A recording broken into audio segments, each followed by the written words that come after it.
우리 찬양 하나 부르고 말씀 나누겠습니다.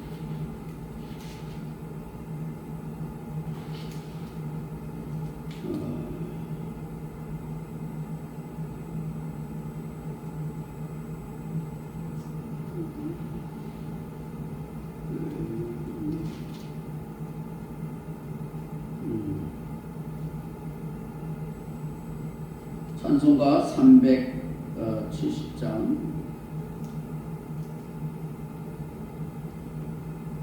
어디가 아닌가?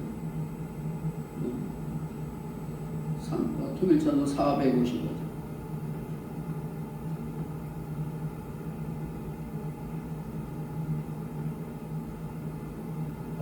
새 찬송가 370장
할렐루야.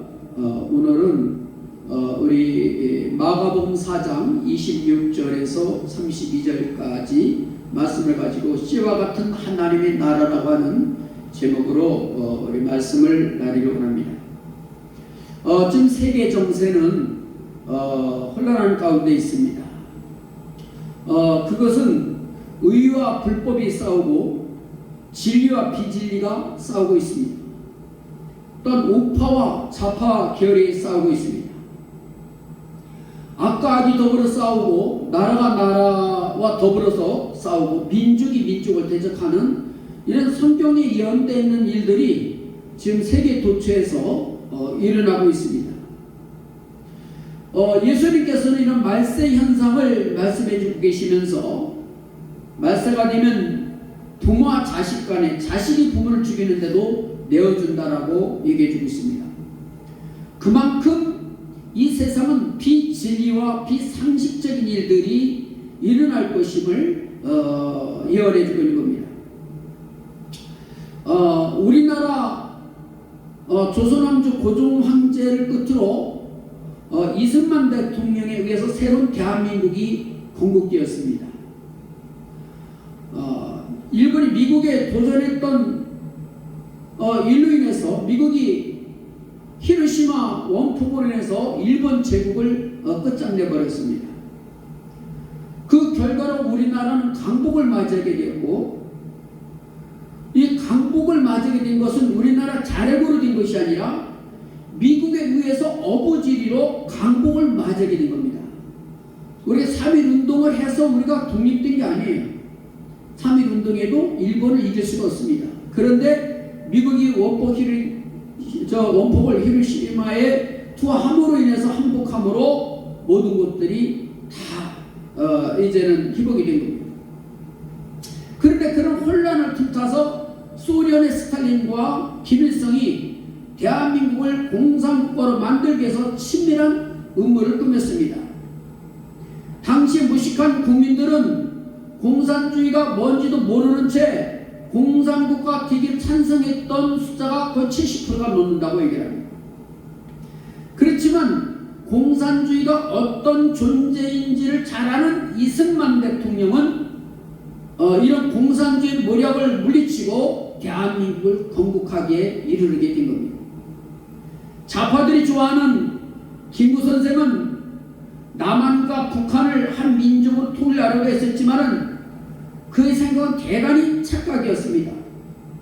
왜냐하면 공산주의자들은 거짓말장이들이며 그들은 남한이 자유민주주의 국가 체제를 갖추기도 전에 벌써 북한에는 공산주의 국가가 완료된 상태였습니다.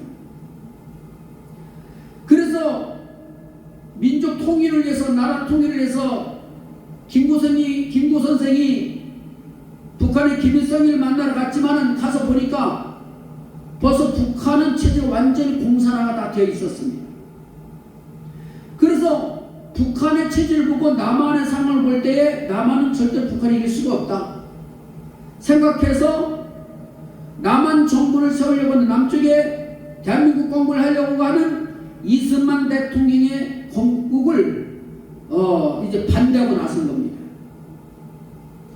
그러나 이승만 대통령은 남한의 공산주의를 물리치고 대한민국을 세워서 오늘날 남북한의 70여 년의 비교를 분석해보면 북한 공산국가는 비참한 말로를 가지고 있고 대한민국은 세계 10대 강국으로 변화된 모습에 결과가 어떠한가 하는 것을 볼 수가 있습니다. 그럼에도 북한은 남한을 시기해서 적화하려고 하는 음모를 키워왔습니다. 해도 안 되니까 이 자유대한민국의 자유를 이용해서 침투에 들어와서 언론을 장악하고 교육을 장악하고 경제사회 문화를 점령했습니다. 정치와 사법, 입법, 행정 모든 걸 침투해서 이재명이라고 하는 괴물 대통령까지 만들어 내게 된 것입니다. 이들의 결국은 국민을 위한 그런 정치가 아니고 자유대한민국의 자유를 위한 정치가 아니라 공산국가와 탐욕을 채우기 위한 탐욕의 정치, 독재 정치를 하게 된 것입니다. 이런 공산주의 독재 국가가 망하는 것을 주변에서 많이 보면서도 이 불의한 세력들은 자유대한민국의 자유를 자기들의 독재의 그런 탐욕의 자리로 여기고 이런 음모를 거짓말을 꾸미게 된 것입니다. 이것은 단순한 우파와 좌파의 싸움이 아닙니다. 영적 싸움인 것입니다. 이것은 사탄과의 싸움인 겁니다. 사탄의 세력들의 일은 죽이고 멸망시키고 파괴하고 탐욕을 부려서 망하게 하는 거예요. 그러나 우리 하나님은 어떻습니까? 천하보다 귀한 생명을 구하는 일이 우리 하나님 일입니다. 이웃을 돕고 베푸는 일입니다. 하나님의 공의와 정의를 실현하는 일입니다.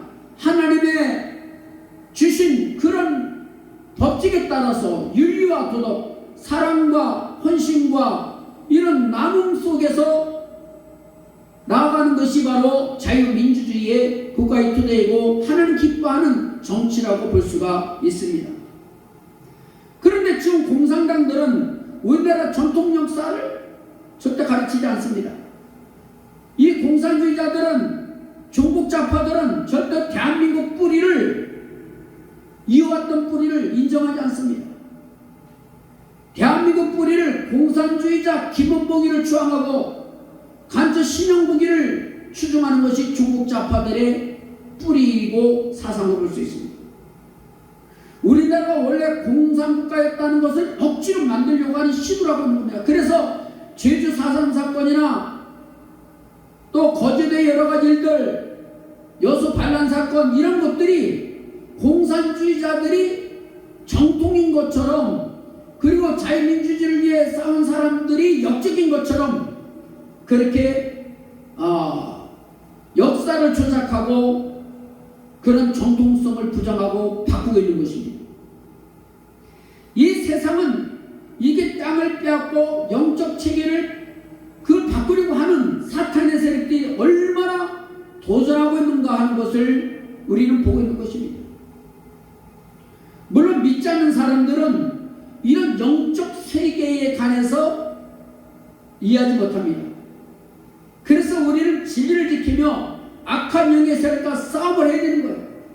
대한민국 자유민주주의를 지키는 것은 신앙과 무관한 것이 아닙니다.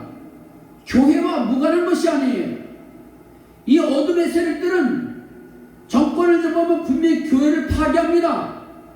공산주의자가 기독교를 인정하는 걸 봤습니까? 시진핑이 공산주의 독재자가 중국 기독교에 대해서 어떻게 얘기했습니까? 중국 기독교에서 교회를 파괴하고 불을 지르고 복음자 목사들을 잡아가두고 고문하고 이러한 일들이 수없이 일어나고 있는 것을 볼 수가 있습니다. 그래서 이 땅의 악한 세력들은 공산주의라고 하는 이런 이념 사상을 가지고 자유민주주의를 도전하고 하나님의 질서를 도전하고 진리를 파괴하는 데 앞장서는 이 사탄의 세력이라는 것을 볼 수가 있습니다. 그래서 사탄은 하나님이 주신 이 자연, 이 세상을 사탄의 세계로 만들려고 하는 겁니다. 그렇지만 예수님이 뭐라 말씀하셨습니까? 주님이 오신 것은, 예수님이 오신 것은 마귀를 멸하라고 왔다고 말씀하고 있습니다. 예수님은 이 땅에 오신 것을 마귀에게 잡혀있는 영혼들을 구원하기 위해서 오셨다고 말씀합니다. 사탄은 죄와 멸망으로 빠지게 모든 사람들 만들지만, 그러나 예수님은 생명을 구원하기 위해서 오셨다고 말씀하고 있습니다. 오늘 본문의 말씀 보면 하나님 나라는 무엇과 같은가? 예서 말씀을 주고 있습니다.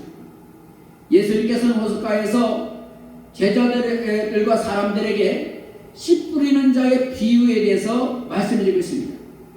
그것은 하나님 나라를 쉽게 설명하기 위해서 주는 말씀입니다. 하나님 나라를 좋은 땅에 떨어진 씨와 같다라고 말씀하고 있습니다.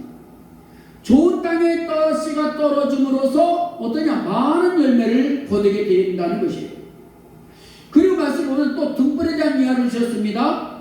그것은 어두운 것을 비추게 해서 모든 것을 알게 해준다는 거예요. 그리고 예수님께서는 본문에 하나님 나라는 사람이 씨를 땅에 뿌리는 자와 같다, 이렇게 말씀해주고 있습니다. 그것은 씨를 뿌려 놓으면 일꾼도 모르게 그 씨가 자라서 좋은 열매, 풍성매를 맺게 된다는 거예요. 주님은 하나님 나라를 씨와 같다고 말씀해 주고 있어요. 그 이유는 씨는 아주 작지만 그것이 자라나서 큰 나무가 되어 자라면 가지를 내게 되고 새들이 와서 깃들 만큼 큰 나무가 된다는 거예요.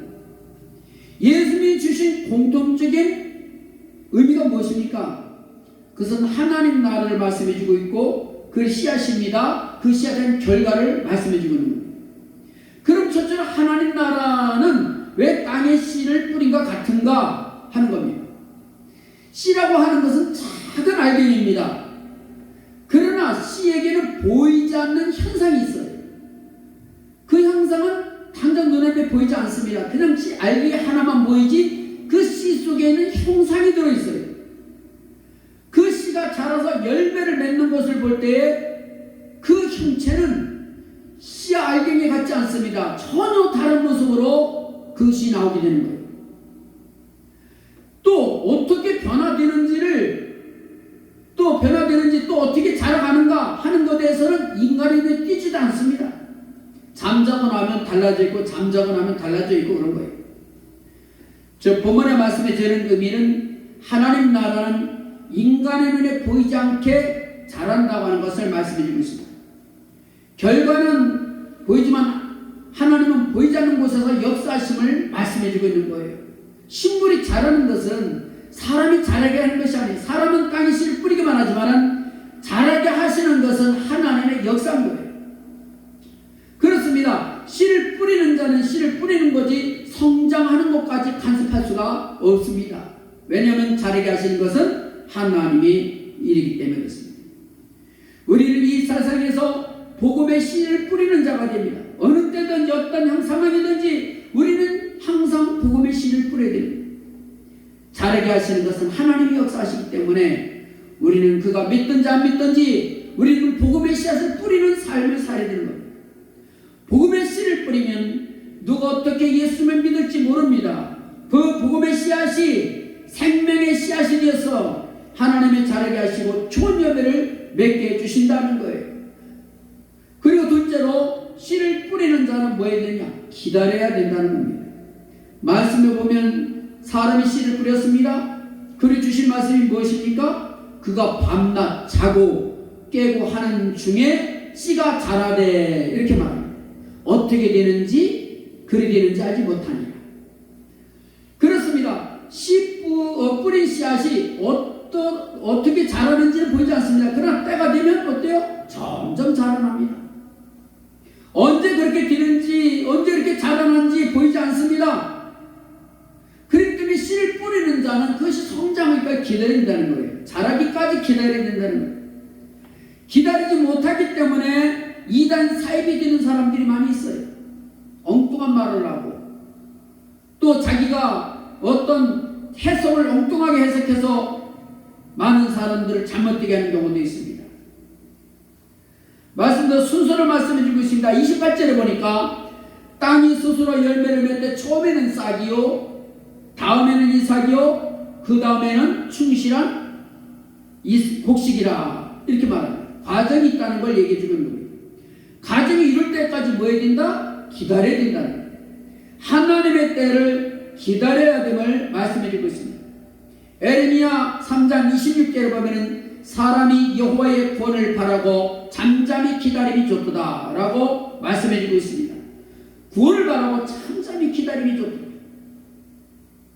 우리는 예수님의 재림이 오시기까지 우리는 기다려야 합니다. 그것이 바로 믿음인 거예요. 예수님께서는 마태복음 24장 13절에 그러나 끝까지 견디는 자는 구원을 얻으리라 라고 하셨습니다. 끝까지 견딘다는 것이 무엇입니까? 인내를 하라는 거예요. 끝까지 인내를 가지고 기다리라는 거예요. 인내는 성령의 열매 가운데 하나인 것입니다. 그러므로 진정한 믿음을 가진 사람은 주님이 오시기까지 우리는 인내를 가지면서 믿음을 지켜가야 되는 겁니다. 자기 믿음의 페이스를 지켜야 되는 겁니다. 어떤 믿음이 좋았다 어떤 믿음이 떨어졌다가 믿음이 들쑥날쑥하면 그것은 온전한 믿음이 아니에요. 우리는 어떤 상황이든 형편이든 어떤 상황이든 우리의 믿음은 한결같이 자기 페이스를 지켜나가는 믿음 생활이 되어야 되는 겁니다. 그러한 믿음 생활로 인내를 가지라는 거예요. 그것이 씨 뿌리고 기다림의 삶이라고 하는 것입니다. 진짜로 하나님 나라는 왜 겨자씨와 같은가? 작은 이 씨앗이 말라버린 씨앗 같지만은 그 속에 생명이 있기 때문에 그렇습니다. 씨는 말라 빠진 하나의 한 돌씨 같지만은 그러나 그것이 물이 들어갔을 때에 그것이 생명이 솟아납니다. 예수님께서는 하나님 나라를 겨자씨 하나가 같다라고 말씀하셨어요. 심겨질 때는 말라빠진 씨 하나의 작은 씨였지만은 그것이 생명이 음이 터서 큰 나무가 된다는 거예요. 그렇습니다. 하나님 말씀은 씨앗과 같습니다. 이 말씀의 씨앗에 뭐가 있냐? 생명이 있어요. 그래서 말씀의 씨앗인 복음이 들어가는 곳곳마다 생명이 살아나고 죽은 자가 살아나고 구원받는 수가 살아나는 거예요. 오늘날 생명의 씨앗인 하나님의 말씀이 많은 사람들에게 떨어짐으로 인해서 많은 사람들이 구원의 길로 나오게 되는 것을 우리는 목격하고 있습니다. 이번에 신학단에서도 우리가 영화를 보면서도 그 찬양과 말씀 속에 생명이 있음을 느끼게 되는 것들이 있습니다. 그러니까 부정했던 그들이 죽었던 영혼들이 몸과 마음에 꿈틀거리고 움직이고 그 마음이 움직이고 영혼이 움직이는 그런 영화를 볼 수가 있는 거예요. 이것이 무엇입니까? 바로 말씀 속에 생명이 움트고 있다는 거예요. 생명이 움직이고 있다는 겁니다. 그렇습니다. 말씀의 씨앗에는 생명이 있습니다. 이 말씀의 씨앗을 통해서 수많은 생명들이 구원을 받고 많은 열매를 맺게 되는 것을 봅니다. 그리고 천국복을 누리게 되는 것입니다. 오늘날 여러분들도 그 누군가로부터 생명의 씨앗을 공급받았기 때문에 내가 예수를 믿는 것이고 살아있는 믿음 생활을 하게 되는 거예요. 그래서 오늘날 예수 그리스도로서 살게 된 것입니다. 겨자씨는 작은 것입니다. 그렇지만 그 작은 것 속에 생명이 있습니다. 이 생명 속에는 엄청난 부하가 있고 이 부하는 바로 천국으로 연결이 된다는 겁니다. 그래서 이 씨앗은 천국의 비밀이 들어있는 것 같습니다. 생명의 씨앗 안에 천국의 비밀이 들어있습니다. 천국은 우리 눈에 보이지 않습니다. 물론 천국의 느낌을 받을 수는 있습니다. 그러나 그 씨앗은 천국의 누림을 받게 되는 것입니다. 사랑하는 성도 여러분, 우리는 천국의 씨앗을 뿌려야 되는 거예요. 원수 마귀는 우리가 천국의 씨앗을 뿌리는 걸 좋아하지 않습니다. 그렇기 때문에 방해를 하는 거예요. 복음이 전파되지 못하게 합니다. 하나님 나라 세워지는 것을 싫어하기 때문입니다. 그래서 복음의 씨앗, 천국의 씨앗 뿌리기가 힘든 척박한 땅도 있습니다. 그럼에도 우리는 씨앗을 뿌려야 된다는 거예요. 생명이 들어있는 씨앗이라면 반드시 자라나고 열매를 맺게 될 것입니다. 당장 열매가 없어도 우리가 낙심하지 말고 씨앗을 뿌려야 됩니다. 왜냐하면 하나님은 자라게 하시기 때문에 그렇습니다. 우리는 교회 지체로서 전도와 선교의 씨앗을 계속 우리는 뿌려야 되는 것입니다. 심어야 되는 것입니다. 작은 겨자씨 같은 교회라도 씨앗을 뿌리는 교회는 이 땅에서 그렇게 자라는 하나님 나라를 볼 수 있게 할 수 있다는 겁니다. 눈에 보이는 숫자보다 하나님의 역사에 우리 집중해야 됩니다. 비록 겨자씨 하나라도 우리가 심는다면 많은 열매를 거두게 될 것입니다. 그래서 풍성한 열매를 하나님께 올려드리는 우리 성도가 되시기를 주의 이름으로 축원합니다. 아멘. 한번 기도하겠습니다. 하나님 아버지 은혜를 감사합니다. 오늘도 우리가 주의 말씀을 마음에 담습니다. 하나님 나라는 씨와 같습니다. 하나님 아버지, 씨와 같은 이 하나님 나라를 믿지 않는 자들에게 복음의 씨앗을 뿌림으로 말미암아 저들이 천국의 일원이 되게 하여 주시옵시고 구원의 길로 인도하여 주시기 원합니다. 아버지, 우리가 비록 작은 별할지라도 복음의 씨앗을 뿌리게 하시고 말씀의 씨앗, 천국의 씨앗을 뿌릴 수 있게 도와주셔서 그 씨앗 속에서 생명의 융통으로 많은 영혼들이 구원함을 받으며 주님께로 인도하는 교회와 사명이 되게 하여 주옵소서. 주님께서 인도하시 원하고 감사하며 예수 이름으로 기도합니다. 아멘.